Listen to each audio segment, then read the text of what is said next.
Ó, então, bom dia. Vamos aguardar que algumas pessoas caíram da sala. Vou pedir para eles solicitarem de novo, tá?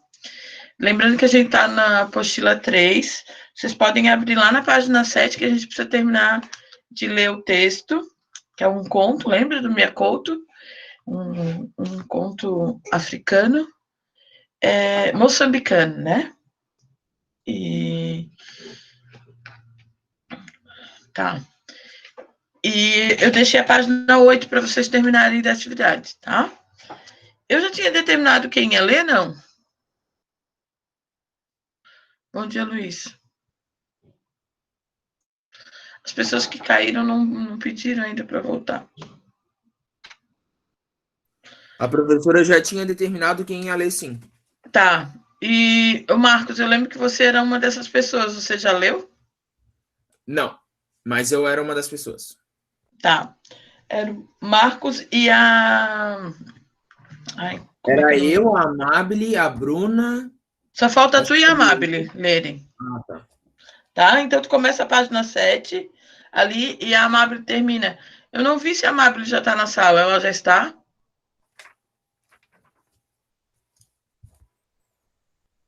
Acho que não está, né? Espera aí que eu vou olhar aqui.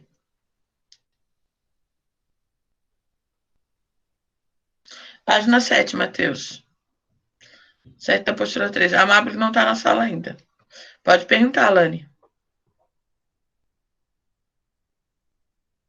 Mudou. Mudou, Lani. Agora tá Lani. Hã? Joia. Ô, Lani, tu tinha saído da sala? Tu caiu? E daí não precisou pedir mais autorização? Aí entra automático, porque eu já tinha autorizado uma vez, né? Tá, a Trieto saiu. Será que a Trieto consegue entrar? Uhum, tá. Ô, Lani, então o Marcos vai ler a primeira parte e você lê a segunda, pode ser? Tá com o microfone, Lani? Página 7.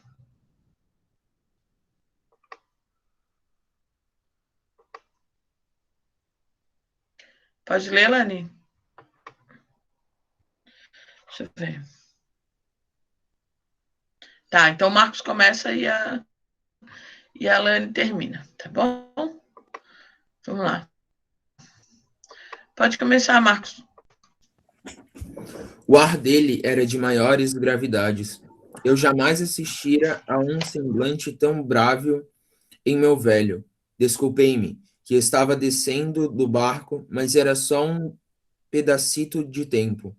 Mas ele ripostou. Neste lugar não há pedacitos. Todo o tempo, a partir daqui, são eternidades. Eu tinha um pé meio fora do barco, procurando o fundo ladoso da margem. Decidi me equilibrar, busquei chão para assentar o pé. Sucedeu-me, então, que não encontrei nenhum fundo. Minha perna descia engolida pelo abismo. O velho acorreu-me e me puxou, mas a força que me sugava era maior que o nosso esforço.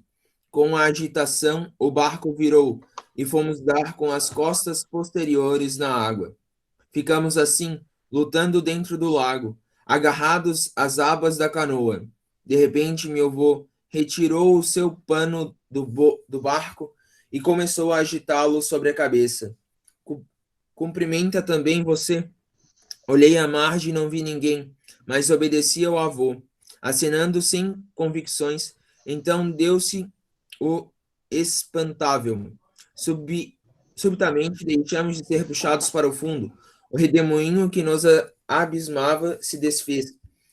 Em imediata calmaria, voltamos ao barco e respiramos aos alívios gerais. Em silêncio dividimos o trabalho do regresso.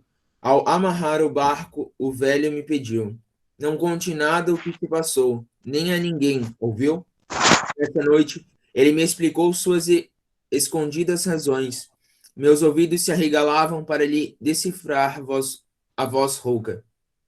Nem tudo entendi. No mais ou menos, ele falou assim: Nós temos olhos que se abrem para dentro, esses que usamos para ver os sonhos. O que acontece, meu filho, é que quase todos estão cegos. Deixaram de ver estes outros que nos visitam. Os outros? Sim, esses que nos acenam da outra margem. E assim lhes causamos uma total tristeza. Eu levo-lhe lá nos pântanos para que você aprenda a ver. Não posso ser o último a ser visitado pelos panos. Me entende? Menti que sim. Joia? Joia, Marco. Obrigada. Agora é a Lani. Pode ler, Lani.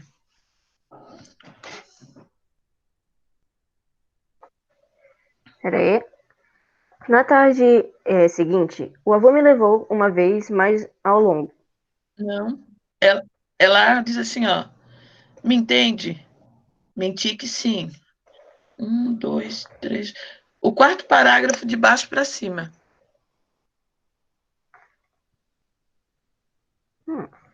Peraí, tô perdida. Página 7. Sim, sim. Depois do me entende, eu começo a ler. Ah, Isso. tá. Menti que sim. Na tarde seguinte, o meu avô me levou uma vez mais ao lago.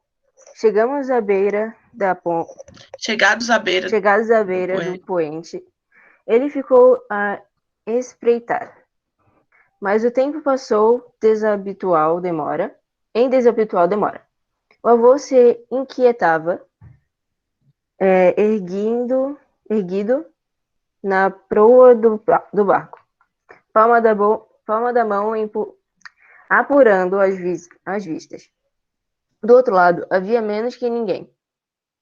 Desta vez também o avô não via mais que era a enevoada solidão dos pântanos. De súbito, ele interrompeu do nada. Fique aqui. E saltou para a margem, me roubando o peito no susto. O avô pisava os interditos territórios? Sim. Frente ao meu espanto, ele seguia em passo sábio. A carona ficou. A canoa ficou balançando. A canoa ficou balançando e desequilibrismo com meu peso ímpar. Precisei o velho. Professora, tá ruim hoje. Precisei o velho alonjar-se com a discrição de uma nuvem. Até que entre a neblina ele se declinou em sonho, na margem da miragem. Fiquei ali com muito espanto, tremendo de um frio arrepioso. Me recordo de ver uma garça de enorme brancura atravessar o céu. Parecia uma seta trespassando os flancos da tarde, fazendo sangrar todo o firmamento. Foi então que deparei na margem, do outro lado do mundo, o pano branco. Pela primeira vez, eu coincidia com o meu avô na visão do pano. Enquanto ainda me duvidava, foi surgindo mesmo ao lado da aparição o aceno do pano vermelho do meu avô. Fiquei indeciso, barra fundido. Então lentamente tirei a camisa e entreguei aos ares. E agitei-a nos ares. Agitei-a nos ares. E vi o vermelho do pano dele se branqueando em desmaio de cor. Meus olhos se neblinaram até que se poentaram as visões. Meu Deus, que letra difícil. Enquanto remava um demorado regresso, me vinham à lembrança as velhas palavras de meu velho avô. A água e o tempo são irmãos gêmeos, nascidos no mesmo ventre. E eu acabava de descobrir em mim um rio que não haveria nunca de morrer. E esse rio volto, A esse rio volto a agora esse rio volto agora a reduzir meu filho, a a conduzir conduzir meu meu filho, filho. lhe ensinando a vislumbrar os brancos panos de outra margem. Na outra margem, joia. Então, esse texto é do Mia Couto, Nas Águas do Tempo, do livro Histórias Abençonhadas, São Paulo, Companhia das Letras, 212, página de 9 a 14. Vocês precisavam terminar de ler, né, esse conto para que pudesse responder as questões, tá? Tinha ficado de tarefa essas questões. Quem é que pode ler a um para mim? Amabile, que chegou agora, dona Amabile, vamos lá. Dormiu muito hoje, Amabile? O despertador não tocou. Então, lá na página 8, Amabile, já abrisse? Já. Para quem entrou um pouco mais tarde na sala, nós lemos a página 7, agora vamos para a página 8. Deu? Uhum. Então, leia um para mim. Quem são os personagens do conto? Descreva-os. Conseguiu separar quem são? Na verdade, a gente tem o avô, o menino e a mãe, tá? O avô é um homem calmo, cheio de vida, supersticioso, místico, magro, forte e musculoso. Gente, não confundam fortaleza com gordura, tá? A pessoa pode ser magra e forte. Então, era assim esse avô. Ele era magro, forte e musculoso. O menino era curioso, audacioso, no início cético, né? Em relação às suas crenças. Em relação às crenças do avô, aliás. E a mãe era uma mãe preocupada, carinhosa e aflita. Claro que vocês não vão conseguir colocar todas essas características, porque nem tem esse espaço, tá? Mas pelo menos 2 características de cada um. Vejam que vocês não conseguiram aí para eu repetir. Pelo próprio texto lá, vocês coloquem.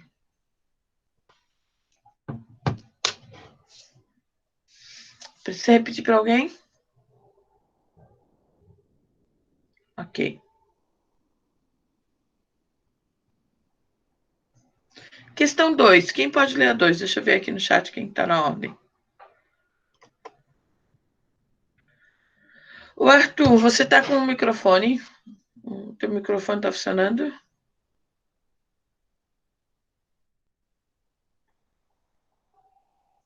Tá. Bruna, pode ler para nós, Bruna? A questão 2? Posso. Então vamos lá. Onde se passa a maior parte da história? Qual é a importância desse lugar para o desenvolvimento da narrativa? E aí, consegue lembrar onde que passa? Tu chegou a responder? É no lago? Isso, a história se passa em um grande lago, tá? Qual a importância desse lugar para o desenvolvimento?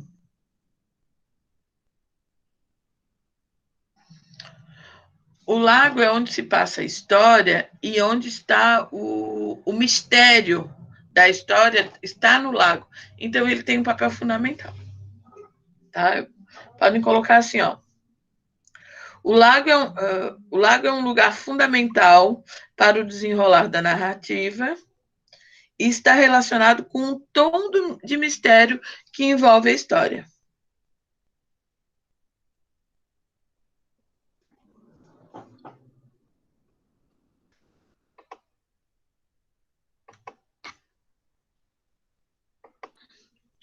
Obrigada, Bruna.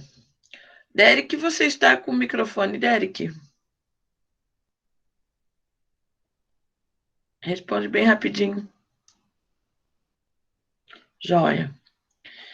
Então, eu quero Quem é Feruchan? Quem é que está com esse e-mail? Feruchan. É a Fernanda, professora. Fernanda tem microfone?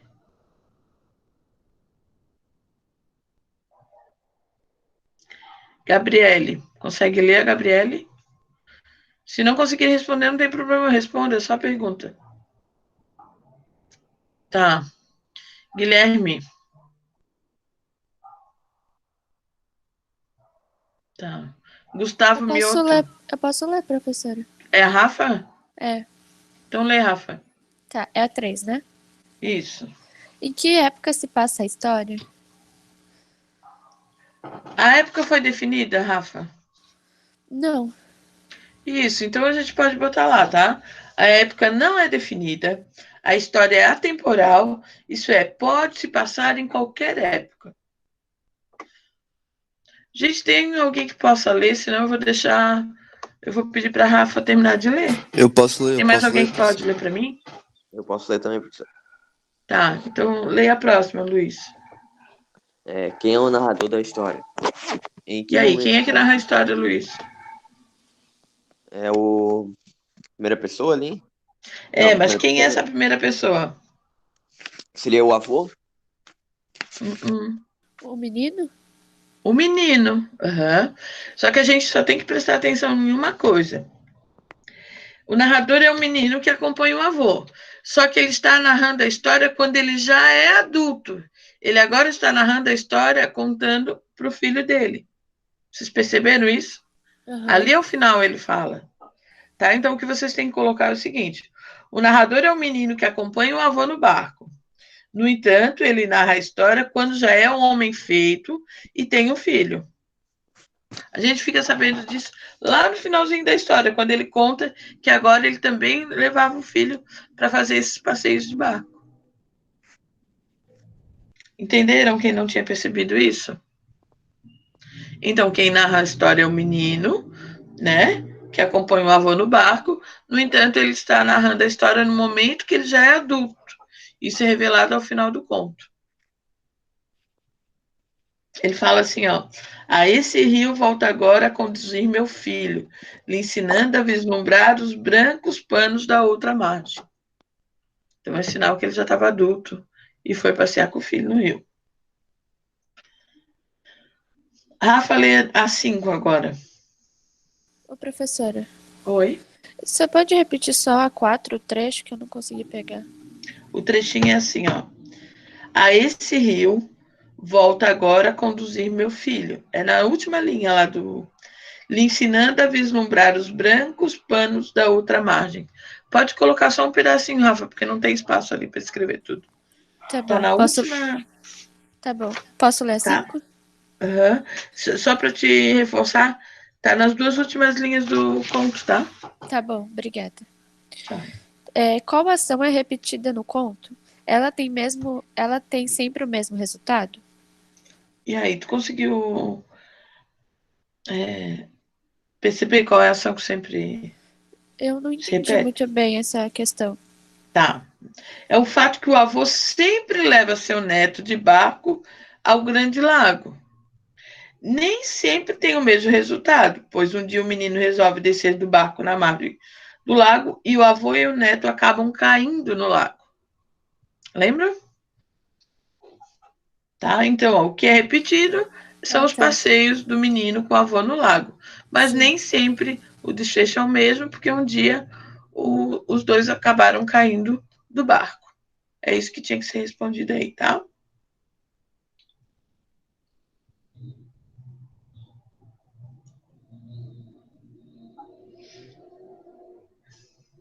Alguém que possa ler a 6? Não precisa se preocupar com a resposta que a professora ajuda. Eu posso ler. Então, vamos lá, o eu. É o Marcos? Mateus, professora. Oi, Matheus, obrigada. Pode ler, Matheus. Nas culturas africanas, a figura do idoso é comumente associada à de guardador de memórias. Qual relação pode ser feita entre o tempo e memória nessa história? E aí? Na verdade, é o fato do Eu o falei que narrador... ele, Oi? eu falei que ele relembra ocasiões da sua infância. Isso mesmo, isso mesmo. É um narrador adulto que relembra os fatos da infância. Daí agora a gente tem que colocar o que é memória, o que é tempo e o que é tempo e memória junto. Então, por exemplo, assim, ó, o que tu considera memória? O narrador adulto relembrando algo da sua infância. Isso é memória, tá? Fatos acontecidos no passado. Isso é tempo. E depois? E depois isso se perpetua, repetindo com o filho e no caso, o neto ali, né? Repetindo com o filho os passeios feitos com o avô. Aí existe uma relação de memória e de tempo. Então, repetindo, relação de memória, ele relembra os acontecimentos do passado. Relação de tempo, esses fatos ocorreram já em tempos passados. E a relação memória e tempo é o fato dele relembrar fatos que aconteceram. Ele repete com o filho, aliás, fatos acontecidos no passado. Conseguiram pegar? Precisa repetir para alguém?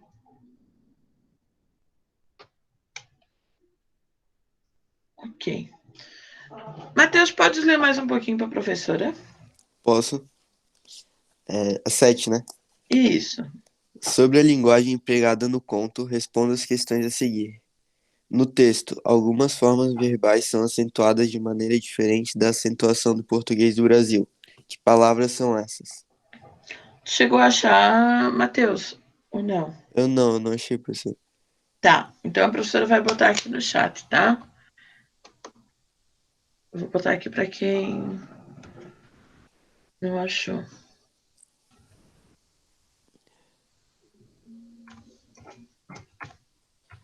Ficávamos.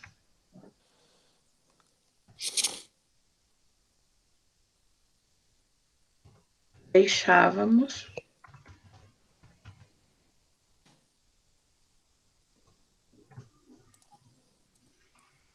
Não, é deixamos. Deixamos. Aí fica deixamos, né?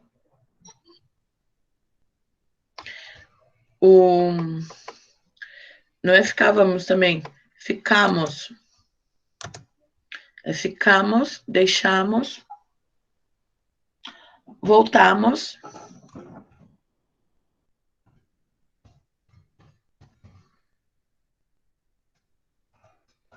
Respiramos.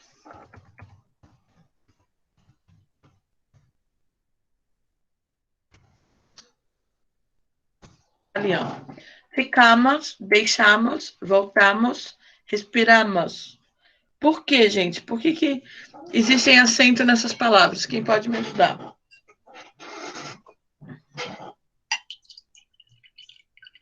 Vamos lá? Aqui a gente não tem um português do Brasil, a gente tem um português europeu, tá? E aí essas palavras são acentuadas porque elas têm esse som aberto marcado.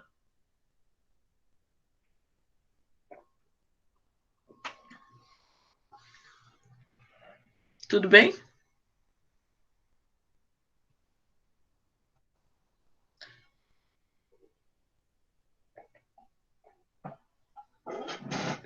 Qual o nome que eu dou a esse tipo de diferença entre esse português do Brasil e o português europeu? Alguém sabe? Isso não é nada mais do que uma variedade linguística. É uma variedade linguística que envolve acentuação, tá? Mas eu chamo de variedade linguística. Que tipo de variedade linguística? A geográfica, tá? Essas diferenças se dão por questões geográficas, tá? Matheus, continua lendo ali em cima, por favor. Tá. A variação linguística... Só um pouquinho, Matheus. Não é exatamente regionalismo. Pode ser também, tá? Mas eu não sei se regionalismo não é só dentro da nossa região. Eu posso olhar, talvez seja regionalismo também, tá? Eu tenho que pesquisar. Agora, realmente, eu não lembro. Se regionalismo tem que ser dentro da tua região, tipo, dentro da tua extensão territorial, ou países diferentes é regionalismo também, tá? Mas eu dou uma olhada direito. Ou vocês também, se conseguirem olhar. Joia. Matheus, pode ler. A variação linguística geográfica consiste nas diferenças que ocorrem no uso de uma mesma língua por pessoas de diferentes regiões. É o caso das diferenças entre o português do Brasil e o português de Portugal, e também o uso de países africanos de língua portuguesa. Joia. Ó, Treto, pelo que a gente leu aqui, pode ser também regionalismo, tá? Tá certo, sim, porque fala de regiões diferentes, independente de ser o mesmo país ou não. Então é regionalismo também. Obrigada. Deu? Só para relembrar um pouquinho? Lê a letra B, Matheus.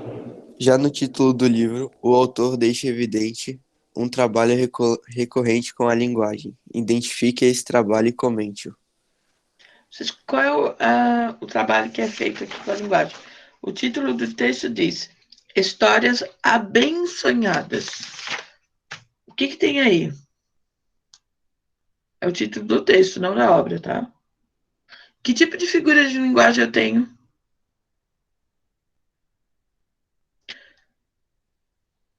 Hum? Como é que se chama a figura de linguagem que traz a criação de novas palavras? Aglutinação, Abençonhadas é uma criação de uma palavra? justaposição ou aglutinação? Não. Não? Figura de Seria linguagem, não é forma. Neologismo, isso mesmo, Treta. Tá? Então, aí no título a gente tem um neologismo. O que esse neologismo trabalha, gente? Histórias abençonhadas. Esse abençonhadas é um neologismo criado com base na função de que palavras?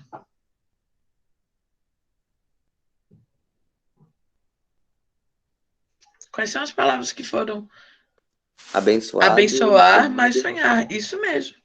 Abençoadas e sonhadas. Tá? Então, são histórias abençoadas e sonhadas. Então, vocês vão colocar lá.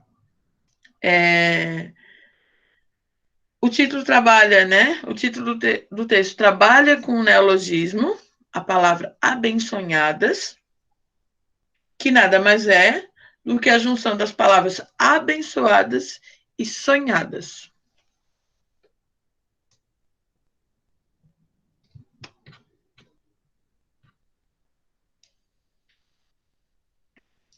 Fechou? Eu vou pedir agora para o outro aluno ler. Quem pode se candidatar aí, por favor, para a questão 8. Matheus, obrigada, querido. De nada, professor. Outro aluno, por favor, ou aluna, né? Eu posso ler se quiser. É o Luiz? Sim. Vai lá, Luiz. Complete o quadro a seguir, identificando os elementos que compõem o neologismo e indicando os novos sentidos, de acordo com o modelo.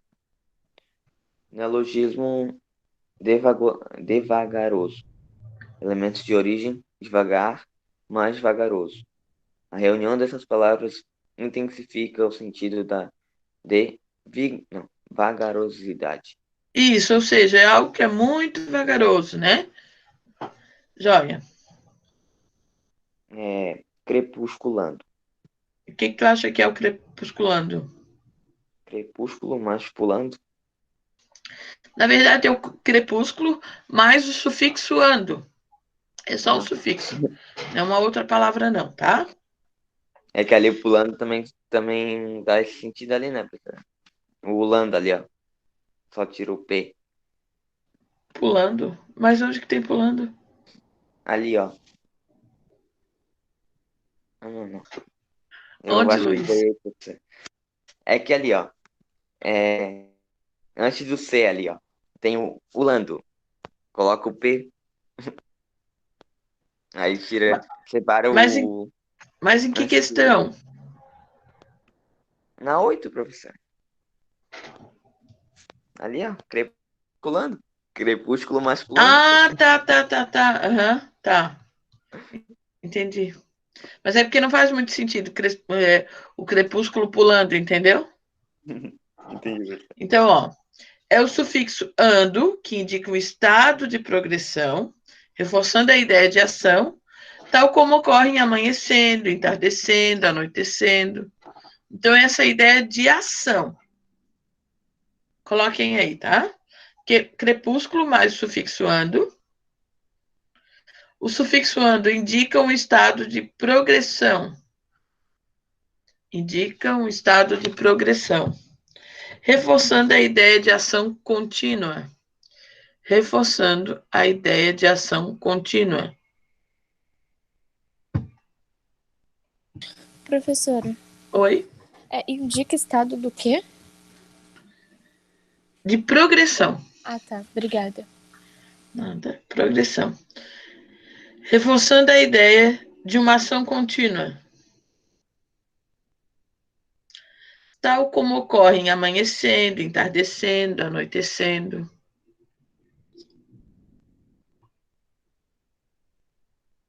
É isso que às vezes as crianças, quando estão começando a falar, ou quando um estrangeiro, né, está aprendendo português, fazem, associam determinadas ações, determinadas palavras, a outras e empregam o mesmo sufixo. Só que, na verdade, às vezes não é assim, né? Não é uma regra fixa.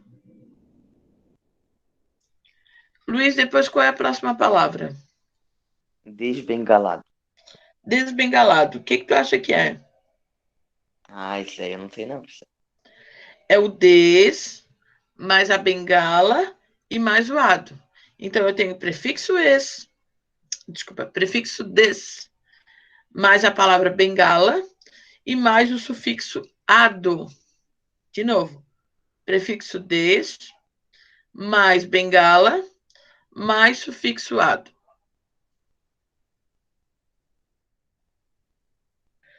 O prefixo des, nesse caso, indica a ausência, a falta de bengala.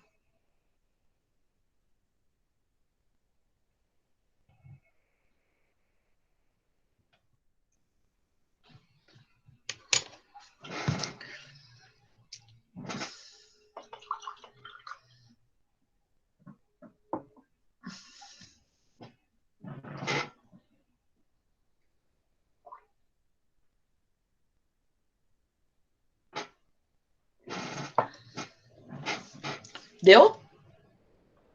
Aí diz assim, ó, o prefixo des, nesse caso, indica a ausência, a falta da bengala.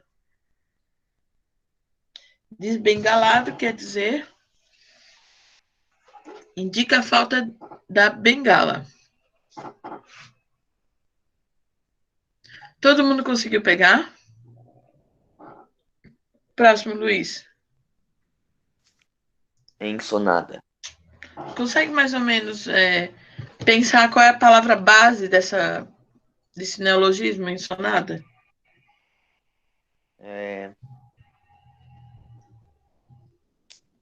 Professora, eu coloquei o prefixo enzo, Isso.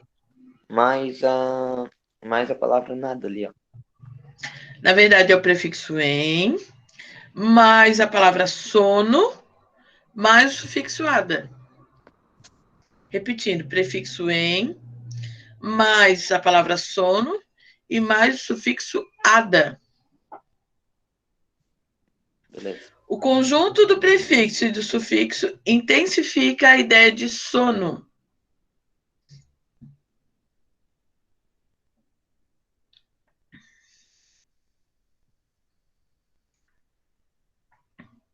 Deu? Deu, professor. Joia. Por favor, questão 9. Quem pode ler para a professora?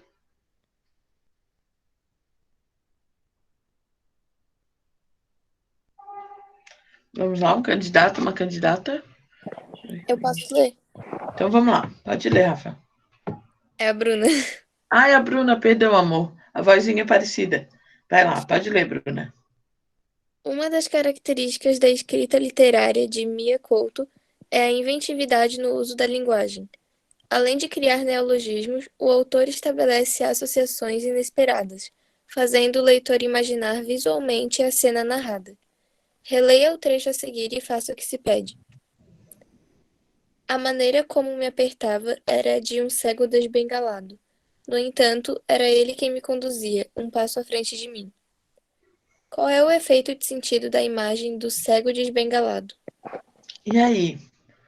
Quando ele diz que ele conduzia como se fosse um cego desbengalado, qual é a ideia que ele está tentando passar? Como é que esse avô segurava? Imaginem uma pessoa cega, sem a sua bengala, sendo conduzida por vocês. O que ele vai fazer?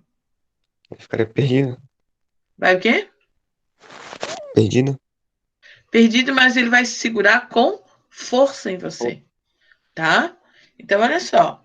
Passa a ideia de que o avô segura com força o menino, como se precisasse do apoio dele. Tal qual um cego que não tem uma bengala para orientá-lo, necessita de uma pessoa para guiá-lo. Então, o cego, quando ele se guia por uma pessoa, ele segura firme. Então, a ideia que o menino está querendo passar é essa, de que o avô segurava ele com força, firme. É isso que vocês precisam colocar aí, tá? Professora, Oi? pode repetir, por favor? A ideia de que o avô segura firme no menino, tal qual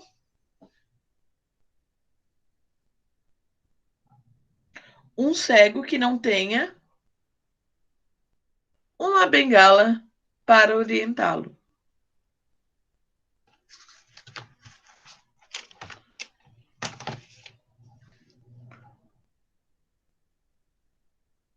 Obrigada. Nada. Elementos do texto narrativo. Bruna, leia mais um pouquinho para a Pro, querida. Tá bom. Os gêneros literários narrativos, conto, romance e novela, contam uma história, na qual apresentam narrador, personagens, espaço, tempo e enredo. Só um pouquinho. Então, quando a gente pensa em narrativa, a gente tem 3 gêneros aí, tá? Nós temos o conto, nós temos a novela e nós temos o romance. Todos eles envolvem narrador, personagem, espaço, tempo e o enredo, tá? O narrador, quem vai contar essa história, que pode ser em primeira pessoa ou em terceira pessoa. Primeira pessoa, quando é o narrador personagem, ou seja, ele participa da história. E em terceira pessoa, quando é o narrador observador. Ele só conta a história, ele não participa, tá? As personagens são as peças que vão, né, ter vida, ter, como é que eu vou dizer, falas, movimentos ali dentro da história. O espaço, ou seja, onde ocorre essa história. O tempo, né, se é um tempo presente, se é um tempo passado. E o enredo é a história em si, tá? Eu acho que isso vocês já têm segurança, né? Já dominam, porque é um conteúdo que vocês veem lá desde as séries iniciais. Narrador e o foco narrativo. Agora a gente vai se prender um pouquinho mais ao tipo de narrador. O que é um foco narrativo? Pode continuar, Bruna. O narrador é quem estrutura a narrativa, pois ele conta a história. O foco narrativo se revela pela perspectiva dele em relação aos fatos narrados. Em primeira pessoa, o narrador participa das ações, narrador personagem. Ou em terceira pessoa, o narrador não participa dos fatos, narrador observador. Tendendo a ser, portanto, mais imparcial.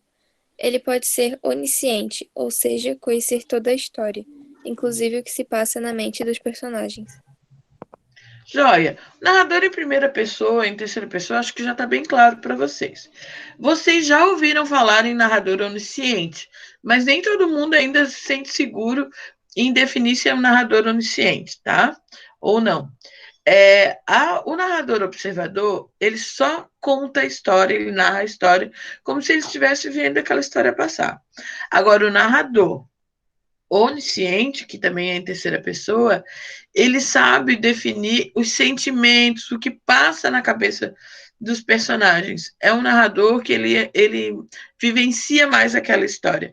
Apesar de que ele não participa, ele Ele sabe o que passa na mente das pessoas, das personagens, tá bom? Ficou claro? Depois, se vocês quiserem destacar aí o que é um narrador personagem, o que é um narrador observador e o que é um narrador observador onisciente, tá? Bruna, leia 10 que a gente vai fazer em conjunto aqui. Sobre o narrador da história, é correto afirmar: A. É o próprio menino que conta as suas experiências vividas com o avô. B. Trata-se de um narrador observador que apenas relata uma história sem participar dela. C. É um narrador personagem que conta em primeira pessoa uma situação da qual participou quando criança. D. Trata-se de um narrador onisciente, que tudo sabe, inclusive o que se passa na cabeça do avô e da mãe. Jóia, então vamos pensar. O narrador é o próprio menino, trata-se de um narrador observador, é um narrador personagem ou trata-se de um narrador onisciente? Personagem. Isso. É um narrador personagem que conta em primeira pessoa uma situação da qual participou quando criança. É a letra C, tá? Bruna, muito obrigada. Quem pode ler agora, por favor? Sobre personagens. Vamos ver mais especificamente sobre personagens. Alguém que não tenha lido ainda, por favor?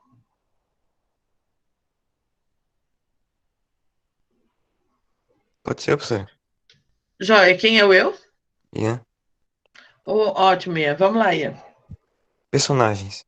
São seres, pessoas, objetos e ou coisas ficcionais, responsáveis pelas ações que formam o enredo da narrativa. Só um Como conta uma pouquinho. narrativa curta. Olha só. Sim. Só um pouquinho, tá?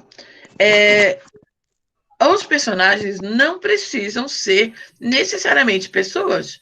Podem ser coisas, objetos, animais. Só que vocês não podem esquecer, por exemplo, quando forem coisas, tem que ser coisas personificadas.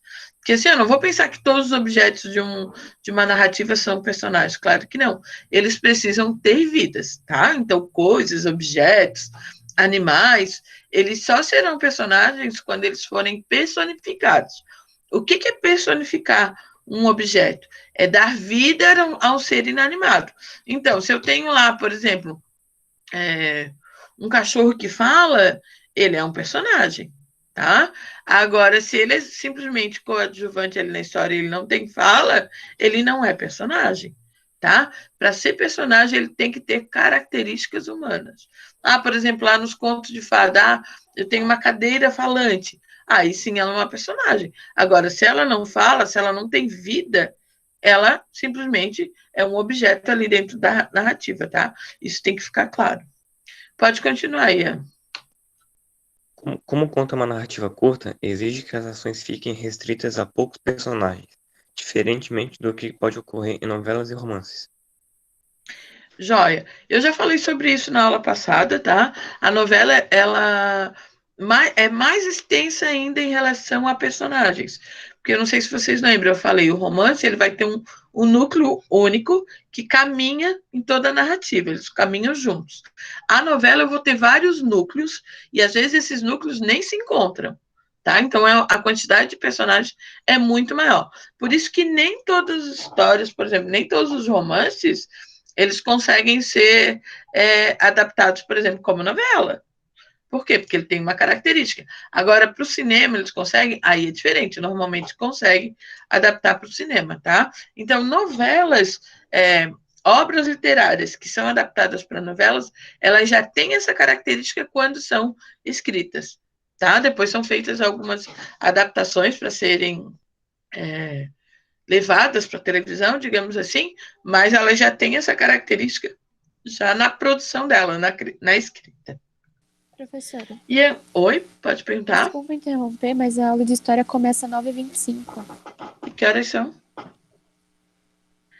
Não, 9h25? Não, é 9h45. Ah, é? A minha aula termina 9h35. Não começa às 9h45. Não. Começa às 9h40, na real. Porque a minha próxima aula começa às 9h40. Que o Silvio quer que a gente esteja na aula 9h30, mas a aula começa às 9h40. Ah, tá, Não, diz pra entendi. ele que não tem como, que vocês estão em aula É, eu comigo. sei, ele é folgado. É. Desculpa, Mas professora. obrigada, Rafa. Obrigada, vocês têm que me avisar, porque eu tenho que fazer chamada ainda. Então, deixa eu ver aqui. 9. Tá, falta 5 minutos só. Tá, então essas duas questões vão ficar, tá? Obrigada, Rafa, por ter avisado. E eu vou fazer a chamada agora, tá? Mesmo esquema de sempre. Chamei, se quiser, já sai da sala, tá? Deixa eu só pegar minha chamada aqui.